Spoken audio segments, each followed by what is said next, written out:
नमस्कार प्रिय दर्शकों, एक बार फिर आपका स्वागत है हमारे YouTube चैनल प्राचीन ज्ञान सच्चा ज्ञान में।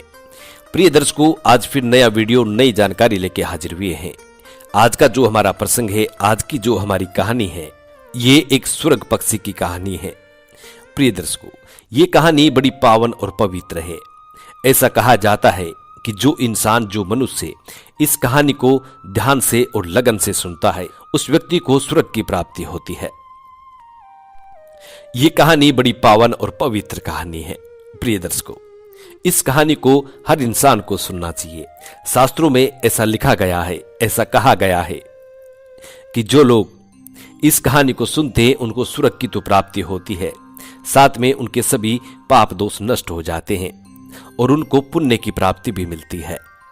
इस कहानी का जिक्र गरुड़ पुराण में मिलता है। गरुड़ पुराण में यहां तक स्पष्ट लिखा हुआ है, इस कहानी को जो इंसान रोज कंटिन्यू 11 वर्ष तक सुनता है तो प्रिय दर्शकों, उस व्यक्ति को निश्चय ही स्वर्गवास की प्राप्ति होती है, उस व्यक्ति को स्वर्गलोक मिलता है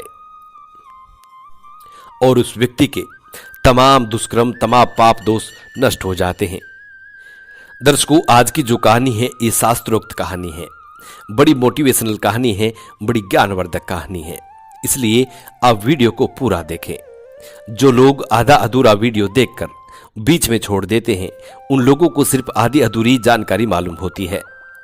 और प्रिय दर्शकों, आधा अधूरा जो ज्ञान होता है वो हमेशा खतरनाक साबित होता है, इसलिए आप वीडियो को पूरा देखा करें ताकि आपको संपूर्ण जानकारी हासिल हो। दर्शकों, पाप दोष हर व्यक्ति करता है, उनको पता भी नहीं होता और उनसे पाप हो जाता है। यदि आप लोग इस पावन पवित्र कहानी को सुनते हैं तो प्रिय दर्शकों, आप सभी पापों से मुक्त हो जाएंगे। जो गंगा नहाने से भी पाप नहीं करते, ऐसा कहा जाता है, इस कहानी को सुनने मात्र से पाप दोष नष्ट हो जाते हैं। दर्शकों, आज की पावन पवित्र कहानी गरुड़ पुराण ग्रंथ से ली गई है।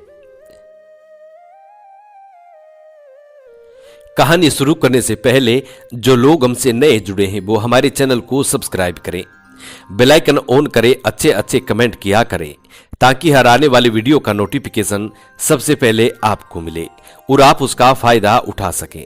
शुरू करते हैं प्रिय दर्शकों आज की ये प्यारी सी कहानी, ये प्यारा सा वीडियो। प्रिय दर्शकों, प्राचीन काल समय में एक बूढ़ी मां थी। उस बूढ़ी मां के एक पुत्र था। वो बूढ़ी मां अपने पुत्र की धूमधाम से शादी करती है। अपने पुत्र की शादी होने सोचने लगती है कि अब बुढ़ापे में मुझे सुकून मिलेगा। अब मेरे घर में बहू आ चुकी है, पुत्र की शादी हो चुकी है। यही सोचकर बूढ़ी मां निश्चिंत हो जाती है। प्रिय दर्शकों, अब कुछ समय बाद उसके पुत्र के भी एक पुत्र हो जाता है। अपने पोते का नाम बूढ़ी मां लक्ष्मी नारायण रखती है। अब कुछ दिनों बाद में उस बूढ़ी मां का पुत्र और उनकी बहू खत्म हो जाती है। अब बूढ़ी मां बड़े संकट में आ जाती है। बहू बेटे के खत्म होने के बाद वो बूढ़ी मां अपने पोते पर विश्वास करती है। अपने सीने पे पत्थर रख करके सोचने लगती है कि चलो बहू बेटे नहीं रहे तो मेरा पोता तो है, मेरा पोता ही मेरा बुढ़ापे का सहारा बनेगा, इसी के सहारे अब मैं जीऊंगी, यही एक मेरे जीने की आशा है। यही सोचकर वो बूढ़ी मां अपने सीने पे पत्थर रख करके और अपने पोते का लालन पालन करने लग जाती है, अपने पोते को पालने लग जाती है। प्रिय दर्शकों, अब उस बूढ़ी मां का पोता जब थोड़ा समझदार होता है, थोड़ा बड़ा होता है, अपने मुख से बोलने लगता है, अपने पैरों से चलने लगता है, तब वो अपनी दादी मां से कहता है कि दादी मां मुझे कहानी सुनाइए। अब वो बूढ़ी मां अपने पोते को रोज कहानियां सुनाया करती थी। कभी नागलोक की कहानी सुनाती तो कभी सूर्य लोक की कहानी सुनाती, कभी गंधर्व लोक की कहानी सुनाती तो कभी पाताल लोक की कहानी सुनाती, कभी शिव महापुराण की कहानी सुनाती तो कभी विष्णु पुराण की कहानी सुनाती, कभी ब्रह्म पुराण की कहानी सुनाती तो कभी गरुड़ पुराण की कहानी सुनाती। इसी तरीके से वो बूढ़ी मां अपने पोते को कहानी सुनाया करती थी। प्रिय दर्शकों, अब एक दिन वो बूढ़ी मां अपने पोते को स्वर्गलोक की कहानी सुनाती है। जब वो बूढ़ी माँ अपने पोते को स्वर्गलोक की कहानी सुनाती है और उनका पोता बड़े ध्यान से और बड़े लगन से और बड़े गौर से सुनता है, उस बूढ़ी माँ के, अपनी दादी माँ के एक एक शब्द पर उनका पोता बड़ा ध्यान लगाता है और उनके मुख से कहा हुआ हर शब्द को बड़े गौर से समझने की कोशिश करता है। प्रिय दर्शकों, जब वो बूढ़ी माँ अपने पोते को स्वर्गलोक की पूरी कहानी सुना देती है तो उस बूढ़ी माँ का पोता अपनी दादी माँ से कहता है कि दादी माँ, क्या हम स्वर्गलोक देख नहीं सकते? आपने कहानी में इतने अच्छे अच्छे वर्णन किए हैं, मेरा मन ही मंत्र मुक्त हो गया और मेरा दिल करता है कि मैं स्वर्गलोक को देखूं। अपनी आंखों से मैं स्वर्गलोक को एक बार देखना चाहता हूं। अपनी दादी माँ से इस तरह की जिद करने लग जाता है। प्रिय दर्शकों, अब वो बूढ़ी माँ अपने पोते को अच्छे अच्छे सुंदर सुंदर बागों में लेके जाती और अपने पोते से कहती कि पुत्र, यही स्वर्गलोक है, देखिए कितने अच्छे अच्छे खुशबूदार पेड़ हैं, कितने अच्छे अच्छे फूलों की फुलवारी है और कितने अच्छे अच्छे परिंदे घूम रहे हैं, यही स्वर्गलोक है। लेकिन वो बूढ़ी माँ का पोता अपनी दादी माँ से कहता है कि माँ, आपने जो कहानी में वर्णन किया है ये उसके मुकाबले कुछ भी नहीं है। आपने जो कहानी में बताया है ये उसके एक तिन के बरोबर भी नहीं है। इसीलिए दादी माँ, आप हमें बेवकूफ बना रही हैं, ये स्वर्गलोक नहीं हो सकता, कभी नहीं हो सकता।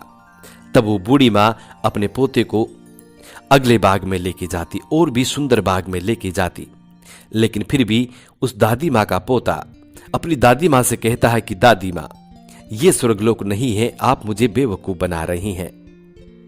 अंततः परेशान होकर वो बूढ़ी माँ अपने पोते से कहती है कि पुत्र, हम स्वर्गलोक नहीं जा सकते। स्वर्गलोक में तो वो जाते हैं जो बहुत विरले होते हैं, जो बहुत ही पुण्य आत्माएं होती हैं, वही स्वर्गलोक में जा पाते हैं। हर व्यक्ति, हर इंसान स्वर्गलोक में नहीं जा सकता। तब उस बूढ़ी माँ का पुत्र कहता है कि माँ, मुझे सिर्फ एक बार स्वर्गलोक को देखना है, वो भी अपनी खुली आंखों से देखना है। प्रिय दर्शकों, अब वो जिद करता है, रोता है, विलाप करता है। कहते हैं ना कि तिरिया हट और बाल हट बड़ी जोरदार हट होती है और यदि इनको पूरा नहीं किया जाए तो ये पूरे घर को सर पे उठा लेते हैं। अब वो बूढ़ी माँ का पोता भी अपने घर को सर पे उठा लेता है और अपनी दादी माँ से जिद करता है, रोता है, विलाप करता है। कहता है कि दादी माँ, सिर्फ मुझे एक बार स्वर्गलोक देखना है। प्रिय दर्शकों, अब वो बूढ़ी माँ का पोता रोता हुआ, जिद करता हुआ अपने पलंग पे सो जाता है। उसे नींद आ जाती है। जब उसको नींद आ जाती है तो उसके सपने में एक चमकीला मुकुटधारी सुंदर विशालकाय व्यक्ति उसके सपने में आता है और सपने में आकर उस दादी माँ के पोते से कहता है कि पुत्र, तुम स्वर्गलोक घूमना चाहते हो, स्वर्गलोक को देखना चाहते हो, तो इसके लिए बहुत सारा मूल्य चुकाना पड़ता है। क्या वो मूल्य तुम दे सकते हो? यदि तुम नहीं दे सकते तो तुम स्वर्गलोक में नहीं घूम सकते। यदि तुम वो मूल्य मुझे दे दो, यदि तुम वो मूल्य देने में सफल हो गए तो तुम स्वर्गलोक में जा सकते हो, घूम सकते हो। तब वो लड़का अपने सपने में, तब वो दादी माँ का पोता अपने सपने में उस विशालकाय व्यक्ति से बात करता है और कहता है कि मूल्य मेरे पास नहीं है, मैं किस तरीके से मूल्य चुका सकता हूं। तब वो विशालकाय व्यक्ति उस दादी माँ के पोते से सपने में कहता है कि तुम लोग जिस तरीके से किसी मेले में जाते हो, किसी बाजार में जाते हो, किसी झूले में झूलते हो, किसी वाहन में बैठते हो, कुछ वस्त्र खरीदते हो, जो भी कुछ वस्त्र खरीदते हो, इन सब कार्यों को करने के लिए तुमको पैसों का मूल्य चुकाना पड़ता है और तभी तुम लोग बाजार में जा सकते हो, कुछ खरीद सकते हो, झूले में झूल सकते हो। इसी तरीके से स्वर्गलोक में घूमने का भी मूल्य अदा करना पड़ता है। उसके बाद ही आप स्वर्गलोक में जा सकते हो। तब वो दादी माँ का पोता उस विशालकाय व्यक्ति से कहता है कि ठीक है, मैं अपनी दादी माँ से जरूर पैसे लूंगा और आपका मूल्य चुका